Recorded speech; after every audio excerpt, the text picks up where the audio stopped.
Hello, my name is Greg Ligon. I'm the Vice President and Publisher here at Leadership Network. And through the years, I've had the opportunity to wear many hats. One of the ones I've enjoyed most was that of Leadership Community Director. About 8 or 9 years ago, when we launched our Leadership Community Program, one of the first groups we started was for multi-site churches. And in those first couple of groups, we had the opportunity to work with some of the pioneering leaders in the multi-site movement. Had the opportunity to see it really grow and gain momentum. One of the questions I often get is, do you think that we're going to reach a ceiling? Or do you think that perhaps this multi-site thing will be short-lived? And all the indicators to us indicate that that's actually not the case at all, but instead it's gaining new momentum. And it's also finding its expression in new places. A couple of metrics that we've recently captured. One is the fact that multi-site churches now outnumber megachurches. Megachurches, those churches with over 2,000 people in weekend worship, number at about 1,500 in the U.S. and Canada, and our records indicate that we have about 3,000 multi-site churches. Another metric is the fact that multi-site churches report about a 90% success rate.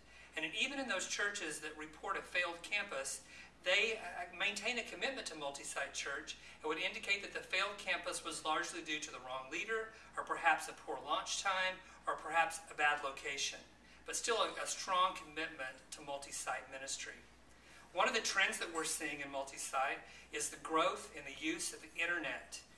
Many campuses, many churches, multi-site churches now have internet campuses that allow for an expression of worship on the weekend.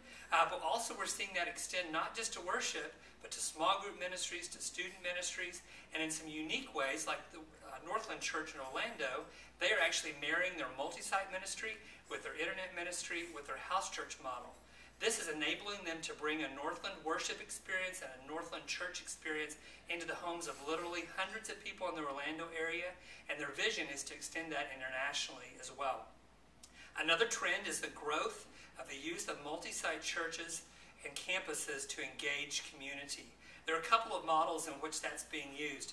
One is where churches are engaging nonprofit organizations in their community. Stillwater United Methodist Church in Dayton, Ohio has a unique partnership that we've reported on in the past with a YMCA. Another model is the use of dream centers. Healing Place Church in Baton Rouge has a great story of how they have partnered and engaged in ministry in an area of their community that nobody else was serving. As they went in and loved on people and provided and met their physical needs, the church really began to grow. And the people begin to say, you're already being the church, why don't we have church here? And it launched a Dream Center campus, and many others are beginning to use that model as well. There's still a couple of questions that people ask with reference to multi-site, and the first is about campus pastors. It's really about leadership. All successful organizations fall and rise on the issue of leadership, and it's no different in multi-site churches. The question revolves around how do we identify campus pastors at a rate rapid enough to meet the needs for the campuses that God appears to be putting in front of us. Many churches have developed models that are greenhouse kind of models or leadership pipelines, but that continues to be one of the growing challenges in multi-site churches. A second challenge that I would point out is an understanding of DNA. Early on, when we asked the question about what does it take for a campus to be a part of the overall church, the list was long. And over time, that list has grown shorter and shorter and shorter. The list really now boils down to a strong and clear articulation of vision and mission and values. But the question then becomes, how does that vision and mission and values find its expression in campuses that allow those campuses to meet the unique needs of the communities of which they're a part? One prediction, I believe, and we believe here in our team at Leadership Network, that we're going to see more and more mergers and acquisitions and adoptions through the multi-site model.